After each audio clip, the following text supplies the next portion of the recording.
Sometime around 8:30 a.m. on the 19th of June, Orange Rock Police was called to an area west of Blue Creek known as the Pioneers area, where on the side of a feeder road they observed the burnt remains of a single-engine white and maroon in color aircraft. The entire area was canvassed and no other items were found. This is an ongoing investigation being conducted in that area by the police.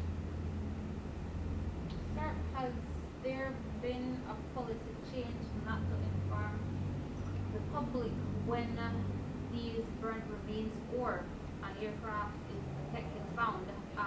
Because this happened last week Wednesday, the media asked about it and still no information was provided. Not that I know about, because I know for a fact that I made sure that it was on the police blotter for last Thursday. Okay. In terms of any other details about origins of that aircraft? No, we do not have, as most of it was burnt. So Only. the police was informed by people from that area? Yes. Do you all suspect that this plane was used in answer to illicit activity? Well, that is also being looked at based on some of the leads we are following. Can you speak on the struggle of the aviation fuel yourself? Yeah, sure.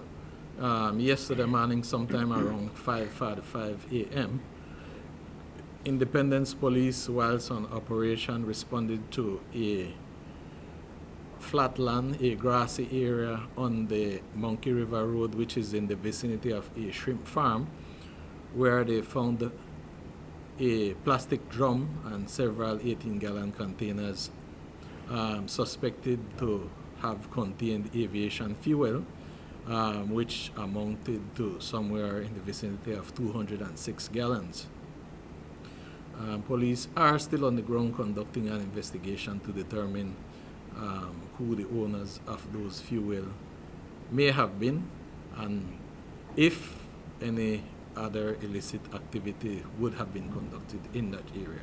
Speak to us then on the legality of possession of aviation fuel. Definitely, those who possess aviation fuel without a license or a permission, there are charges for those persons.